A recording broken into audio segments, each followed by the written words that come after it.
আমরা রামগতির জনগণ এই ব্রিকফিল্ডের যন্ত্রণায় আমরা অতিষ্ঠ হয়ে গেছি। একটা ইউনিয়নে 35টা ব্রিকফিল্ড আছে, পরিবেশ এত বিপর্যয় অবস্থা। আমরা এটা হচ্ছে একটা উত্তরণের পথ চাই। যারা আপনারা সবাই আসছেন, আপনাদেরকে সবাইকে ধন্যবাদ। প্রচলিত যে ইটভাটাগুলো রয়েছে তার তুলনায় অর্ধেকেরও বেশি, মানে দ্বিগুণেরও বেশি মাত্রায় দূষণ কমিয়ে নিয়ে আসতে সক্ষম। আমরা অলরেডি 5টা ইট ভাটার যেখানে কার্বন পিউরিফিকেশন টেকনোলজি ব্যবহার করা হচ্ছে, সেগুলোর বায়ুমান পর্যবেক্ষণ করে সেটার ফলাফল ল্যাবরেটরিতে বিশ্লেষণ করে যেটা পেয়েছি, সেখানে কার্বন ডাই অক্সাইডের পরিমাণ কমে এসেছে প্রায় 88 বা 88%, মিথেনের পরিমাণ কমে এসেছে প্রায় 62% এবং নাইট্রাস অক্সাইডের পরিমাণ কমে এসেছে প্রায় 50%, যেটি একটি যুগান্তকারী উদ্ভাবন বলে আমি বলবো। পরিবেশ রক্ষা করার তাগিদের দিক থেকে, পরিবেশের স্বাস্থ্যের কথা বিবেচনা করে, আশেপাশের মানুষের কথা বিবেচনা করে, এবং যেটি বলা হচ্ছে বাংলাদেশ যে প্রত্যেক বছরই আমরা দেখতে পাই যে বায়ু দূষণে পৃথিবীর মধ্যে প্রথম, দ্বিতীয়, তৃতীয় এরকম র্যাঙ্কিংয়ে রয়েছে। আর এই বায়ু দূষণের প্রায় 58% জন্য দায়ী করা হচ্ছে ইটভাটাকে। তো নিঃসন্দেহে আমি বিশ্বাস করি কার্বন পিউরিফিকেশন টেকনোলজি যদি গভর্নমেন্ট কর্তৃক অনুমোদিত হয় এবং সেটি সারা বাংলাদেশে যদি ছড়িয়ে পড়ে, নিঃসন্দেহে আমার ইটভাটার এই শিল্প নিয়ে যেসব উদ্যোক্তারা আছেন তারা অনেক বেশি লাভবান হবেন। তাদের সাথে এই ইটভাটার শ্রমিকরা দীর্ঘমেয়াদী স্বাস্থ্যের যে ঝুঁকি রয়েছে সেটার কাছ থেকে বেঁচে যাবে। আমার মাটি, পানি, জলবায়ু, আকাশ সবকিছু পরিচ্ছন্ন, নির্মল হয়ে উঠবে।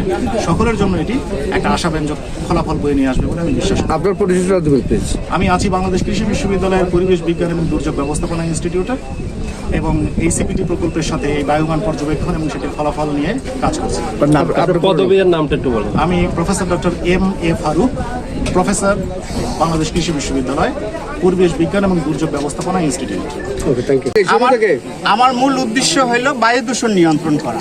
দেখা গেল যে ইট ভাটা বা যে কোনো, এটা যে শুধু ইট ভাটার জন্য বিষয়টা তা না, যে কোনো ইট ভাটা বা শিল্প কারখানায় ওরা কি করতেছে, সরাসরি ধোঁয়াটা উপরে ছেড়ে দিচ্ছে।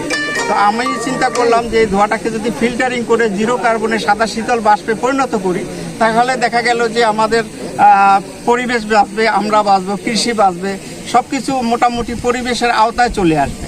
দেখা গেল যে কোটি কোটি টাকা ইনভেস্ট করছে, তারা কেউ লাইসেন্স পাচ্ছে না বা ভেঙে ফেলে দিচ্ছে। যদি এটাকে পরিবেশ বান্ধব করা হয় তাহলে সবাই উপকৃত হবে, দেশও উপকৃত হবে, এই শিল্প কারখানার মালিকরাও উপকৃত হবে, ইটভাটাগুলিও বেঁচে যাবে। এই কারণে এই আমার প্রযুক্তিটা উদ্ভাবন করা। এখন এটা বর্তমানে দেখা গেল যে মাঠ পর্যায় থেকে সারা বাংলাদেশে যত জায়গায়, এটা হলে 138 নাম্বার আমাদের যে এই পাইলটিং চলতেছে। আমরা পরিবেশ মন্ত্রণালয় থেকে একটা পাইলটিংয়ের অনুমতি নিয়েছি এবং পরিবেশ অধিদপ্তর থেকে অনুমতি নেওয়ার পরে সকল জায়গায় পাইলটিং হওয়ার পরবর্তীতে এই সকল জায়গার থেকে রিপোর্টগুলি অলরেডি পরীক্ষা নিরীক্ষা রিপোর্ট চলে আসছে। দেখা যায় সহনীয় মানমাত্রার নিচেই আছে। রিপোর্টগুলি অলরেডি এই যে গত 24 তারিখে মন্ত্রণালয় পাঠিয়ে দিয়েছে। এটা আশা করা যায় আগামী মাসের ভিতরে ইনশাআল্লাহ প্রজ্ঞাপন হয়ে যাচ্ছে। যে প্রজ্ঞাপনটার আমাদের যেটা আছে, হফম্যান কিলন ও টানেল কিলন, এই দুইটা প্রযুক্তি সরকার অনুমোদিত আছে। তো আমরা সরকারের কাছে চেয়েছি এই দুইটা প্রযুক্তির পাশাপাশি যাতে এই কার্বন পিউরিফিকেশন টেকনোলজি সিপিটিকে অ্যাডপ্ট করা হয়, অ্যাডপ্ট করে একটা প্রজ্ঞাপন দেওয়া হয়। তো আশা করা যায় এভাবে আগামী মাসের ভিতরে আমাদের প্রজ্ঞাপনটা হয়ে যাবে। এটা কিভাবে কাজ করে একটু বলুন তো। এটা কাজ করে দেখা গেল পুরাতন যে গতানুগতিক চিমনি, এই চিমনি এখন আমাদের অ্যালাউ না।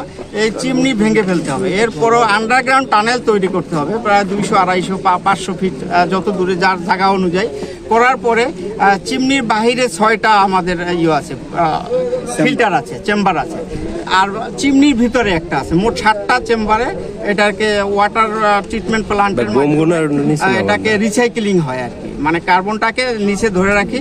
আর সাদা শীতল বাষ্প যেটা আর কি চোখে দেখা যাচ্ছে না, যেটা আপনারা সরাসরি দেখতেই পারতেছেন যে কোনো ধোঁয়াই নেই, ধোঁয়াই থাকবে না। যদি মাঝে মাঝে আসে ওটা সাদা শীতল একটা ঠান্ডা বাষ্প, এখানে কোনো নাই, দূষণ কিছু নাই, কার্বন নাই, এখানে কার্বন মিথেন নাই, এর বাদে carbon dioxide, nitrogen oxide, SOx, NOx, এগুলি মোটামুটি সব সরকারি মানমাত্রার নিচে আছে, সহনীয় মানমাত্রার নিচে আছে।